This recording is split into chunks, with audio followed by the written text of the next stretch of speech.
दोस्तों, आज हम बात करेंगे मूंग की खेती के ऊपर, जिसमें हम बात करेंगे कि इस मौसम में इल्लियों का प्रकोप क्यों बढ़ जाता है, उसका क्या वैज्ञानिक तौर पे कारण हो सकता है। दूसरा, इस मौसम में हमें किन-किन बातों की सावधानी रखना चाहिए ताकि हमारी फसल को हम बचा सकें। तीसरा, क्या हम इल्ली मार के साथ चारा मार मिला सकते हैं, और मिला सकते हैं तो उसके रिजल्ट पे किसी प्रकार का कोई प्रभाव पड़ेगा या नहीं पड़ेगा। ये सारी बातें हम अपने ज्ञान के आधार पर आपके साथ शेयर करेंगे, और उसमें कुछ सुधार हो तो कमेंट करके ज़रूर मुझे बताइएगा कि भैया ऐसा और करेंगे तो हमें बेहतर परिणाम मिलेंगे। मैं आपकी जानकारी के लिए बता दूं दोस्तों, मैं पिछले 10 साल से ये कार्य कर रहा हूँ, और मुझे जो है दवाई कंपनी में भी 8 साल का अनुभव रहा है, और मैं BSc MSc agriculture pass out हूँ। तो मेरी कोशिश होती है कि अपने किसान भाइयों के साथ सही और एक सटीक जानकारी साझा करूँ। अभी इस बदलते मौसम में हमारी फसलों को काफ़ी नुकसान हो रहा है। कई किसान भाइयों का हमारे पास फ़ोन आता है कि भैया समय-समय पर हमें मूँग की खेती के ऊपर एक वीडियो बनाते रहें, ताकि हम जो है सावधानी बरतें, क्योंकि पिछली जो गेहूँ की फसल गई है उसमें काफ़ी नुकसान हमारे किसान भाइयों को हुआ है। क्योंकि जो एवरेज हर साल लगता था, इस बार उससे कई गुना कम रहा है, जिससे हमारे किसान भाइयों की आर्थिक स्थिति खराब हुई है। परंतु इस मौसम में ऐसा लग ही नहीं रहा है कि हम बारिश में हैं या गर्मी में हैं। अभी अप्रैल का समय चल रहा है, और हर जगह मौसम बेमौसम बारिश हो रही है, जिससे हमारी फसलों को काफ़ी नुकसान हो रहा है। तो आज हम बात करेंगे इन सारी चीज़ों पे, तो बने रहिए इस वीडियो के अंत तक दोस्तों। और मैं हूं आपका दोस्त अरुण कुमार यादव, और अपने खेत से लाइव परिवार में आपका स्वागत करता हूं। कि हम मूंग में स्प्रे करने के लिए आए हैं, क्योंकि शाम के समय हम स्प्रे नहीं कर पा रहे हैं, इसलिए हम सुबह से स्प्रे कर रहे हैं। क्योंकि रोज़ मौसम हो जाता है, हवा चलती है, और कभी भी हवा चलते हुए स्प्रे नहीं करें, नहीं तो क्या मूंग छोटी है और आपका पूरा दवाई वेस्टेज चला जाएगा, और आपके रिजल्ट सही तरीके से नहीं आएगा।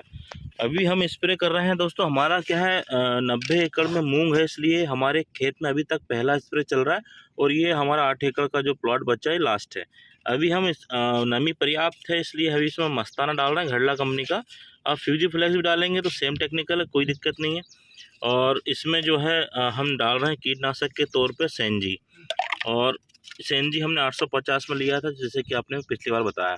दोस्तों, अभी आप कोई भी चारा मार डालेंगे तो उसके बेहतर परिणाम आने के चांसेस है, क्योंकि अभी पर्याप्त नमी है, और आप सही से डालेंगे तो आपको रिजल्ट 100% मिलेंगे।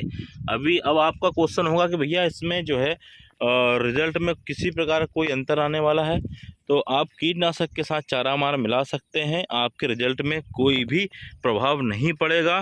क्योंकि जो है दोनों का आपस में कोई कॉम्बिनेशन नहीं, और आसानी से दोनों दवाइयाँ डल जाएंगी। परंतु ज़्यादा दवाइयों का कॉम्बिनेशन ना मिलाएं, नहीं तो क्या होता है कि चारा मार का रिजल्ट प्रभावित होता है। जैसे कि आप टॉनिक के साथ डाल रहे हैं, या किसी फर्टिलाइज़र के साथ मिला के डाल रहे हैं चारा मार को, तो वैसा मत करना। 4-5 दिन के बाद जो है आप कोई भी टॉनिक डाल सकते हैं, कोई दिक्कत नहीं आनी है, क्योंकि ये जो है उसका काम कर चुकी होगी। हमारे खेत में आप देख रहे होंगे दोंगली का विशेष अटैक होता है। आपके यहाँ क्या बोलते हैं दोंगली, कमेंट करके बताइएगा। तो इसमें हम जो है टरगा डालेंगे या फिर एजिल डालेंगे, दोनों में से कोई डालेंगे। हालांकि मरेगी तो नहीं, परंतु कुछ हद तक ये रुक सकती है, और जिससे जो हमें नुकसान होने वाला है वो कम हो जाएगा।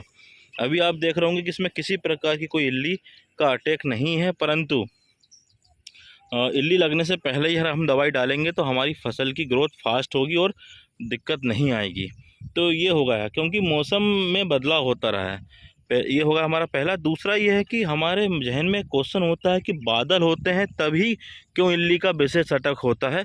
तो उसका वैज्ञानिक तौर पे मेरी जानकारी के हिसाब से मैं आपको बात कर रहा हूँ कि जब मौसम में बदलाव होते हैं, और तापमान में उतार चढ़ाव होता है, तो जो कीट का जो लाइफ साइकिल होता है, जैसे कि कोई कीट का लाइफ साइकिल 8 से 10 दिन का है, तो वो 3 से 4 दिन का, 5 दिन का हो जाता है, आधे से भी कम हो जाता है, जिससे हमारे खेतों में इल्ली का प्रकोप बहुत अधिक देखने को मिलता है। ये है वैज्ञानिक तौर पे। हम जब पूछते थे, जब हमारे बड़े बुजुर्ग बताते थे भैया बादल हो गए चने में या मूंग के टाइम में, तो इल्ली प्रकोप बढ़ जाता है, बेटा खेत में जाओ देख के आओ कहीं इल्ली तो नहीं बढ़ गई।